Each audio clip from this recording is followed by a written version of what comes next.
Hello and welcome back to the Mushroom Media and Kingdom Podcast. It's your host Dylan.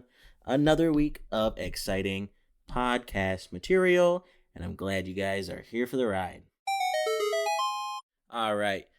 So for this week, what we got? Obviously, Echoes of Wisdom released. It would be yesterday for when I'm recording this, which would be Thursday, September 26th. And you best believe I picked it up right on release day, right after work, right there to GameStop, right there to get it. And I couldn't be more happy with the gameplay.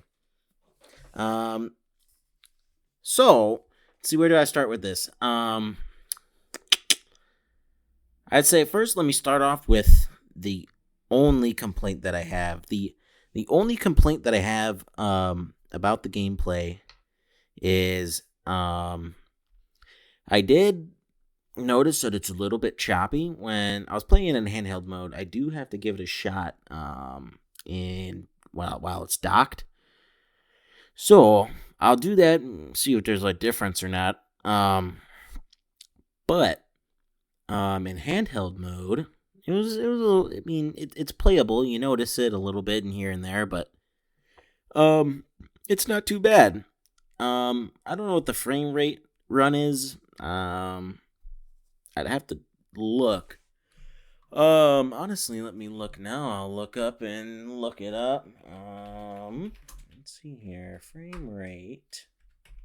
I could type Echoes of Wisdom.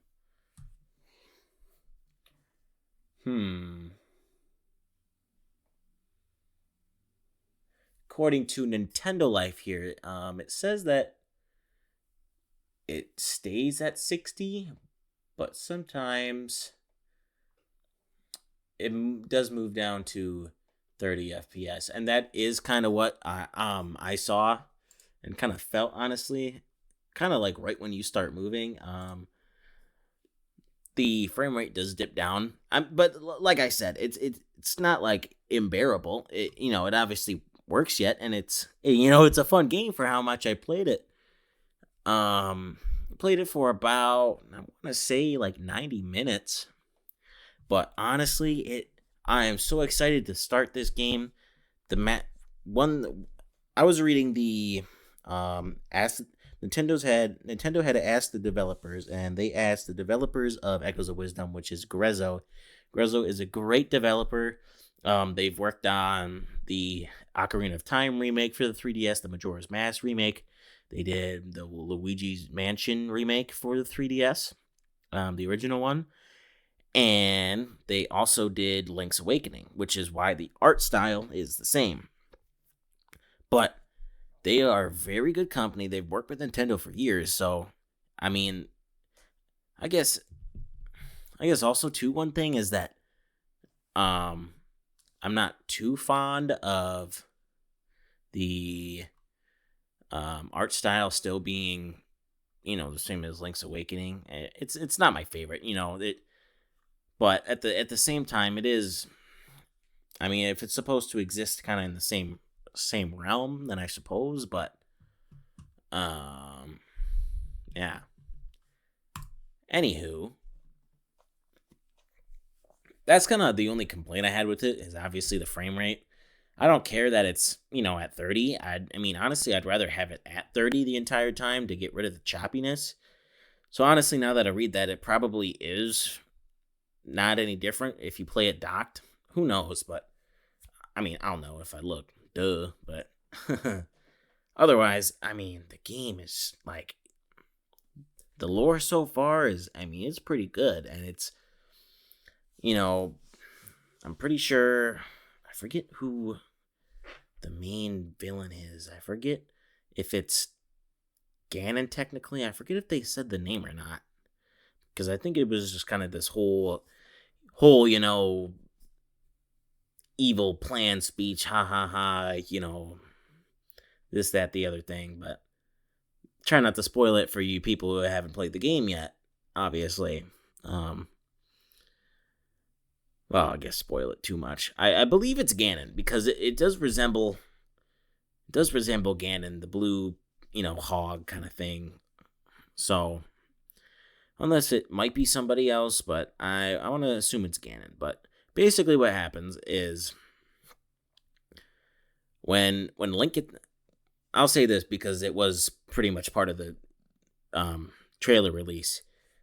When you play the game, when you first start, you go into the cave, enter this cave, and you start out as Link, and it's really cool because you have full hearts. You have your sword, your shield, your bombs. You have an arrow, bow and arrow, and it's like basically it's a tutorial without like making it seem like a tutorial.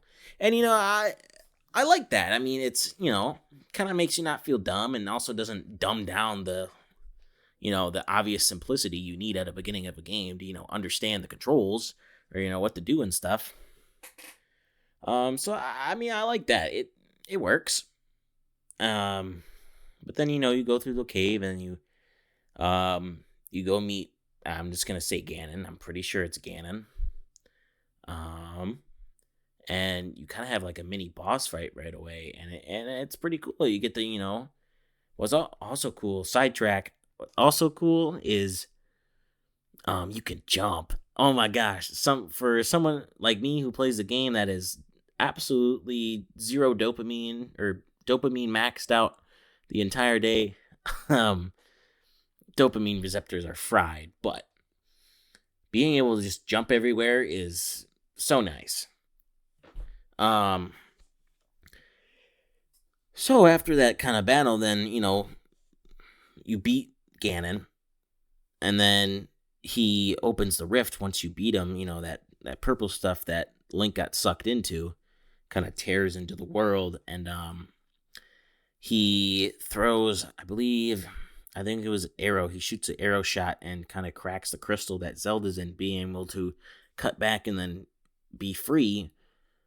And then you run through this cave section, and then you get out, and it does kind of Zelda's movement, so you can learn it.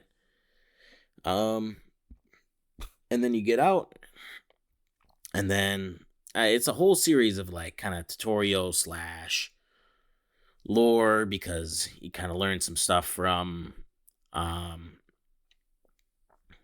getting out, and then I think after you get out of that first part, then it pans back to like that I forget, it's the one scene, I think it's in a Nintendo post, but it's where she's standing on the cliff and is looking out. That's where it cuts to, and then it kind of cuts back, and then kind of like some lore stuff starts happening. Kind of the game itself starts kind of taking place, and it ends the tutorial. So I like it. I like how it starts. I mean, I don't have any complaints. I'm really excited to play this, and I really hope that we get about 20 hours out of it at least. Like I said, I did read the Ask the Developers. Did kind of get off track with that, didn't I? But what they said is they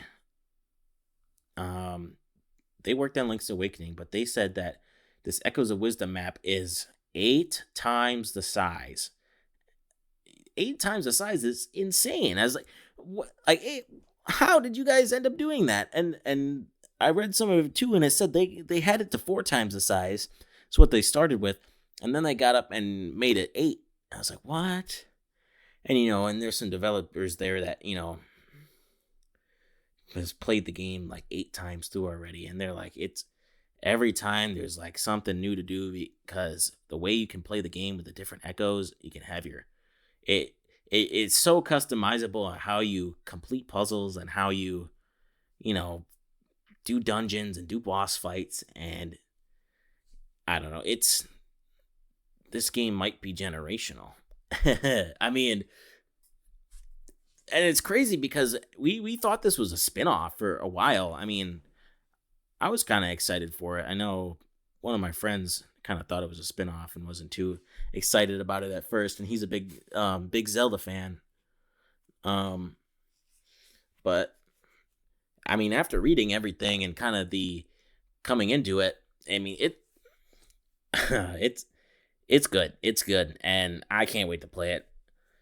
Like I said, hopefully we get like 20 hours.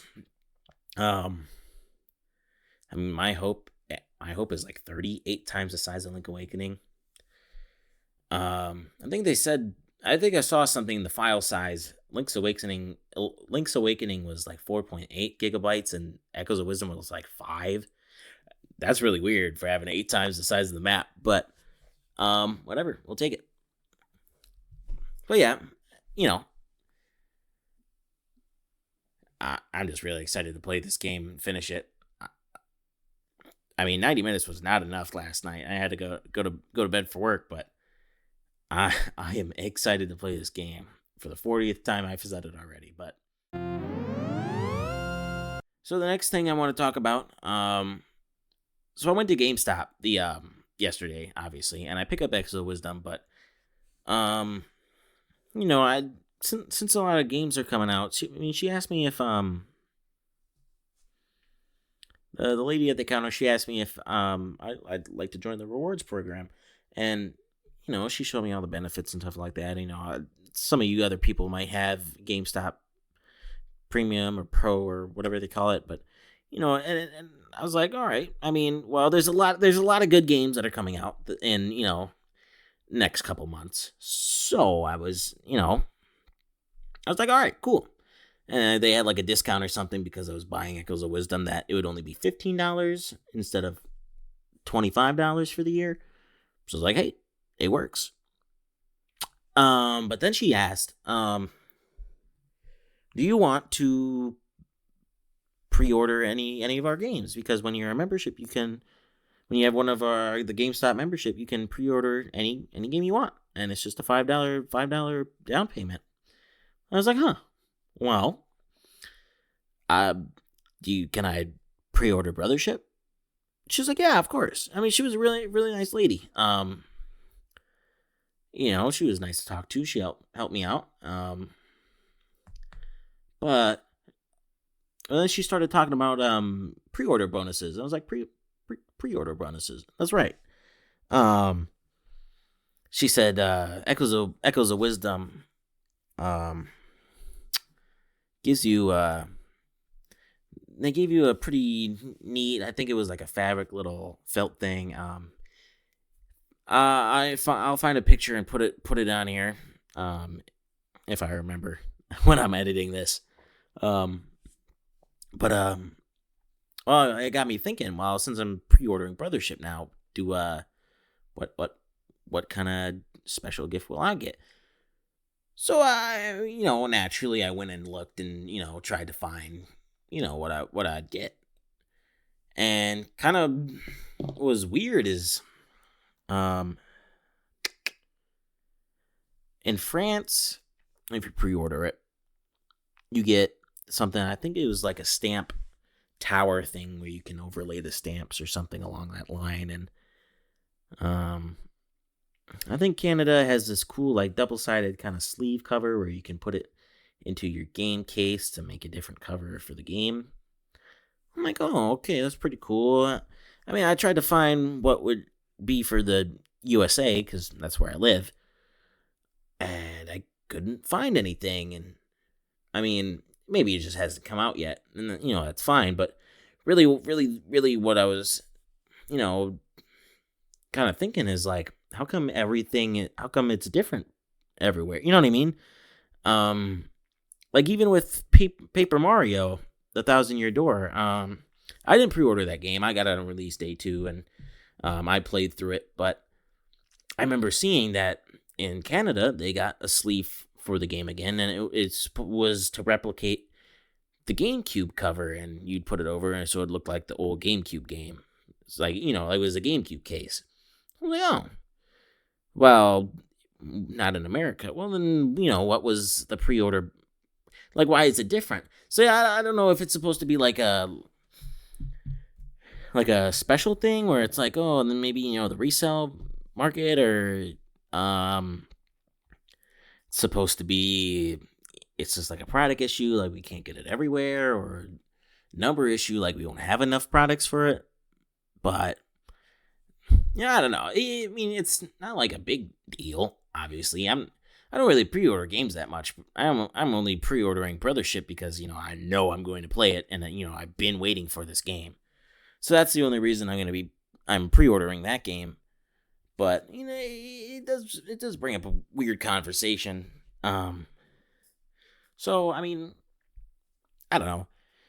I leave your thoughts in the comments because I'd like to know what some of you guys think about it. I mean, I just think it's a little weird that it's not the same throughout everything, but I mean, whatever. I mean, that's just more stuff to see. Then I mean, more stuff you can get your hands on. Obviously, I mean, you can always purchase this stuff from whoever has it and whoever doesn't want it. Obviously, so I mean, at the end of the day, hey, you know.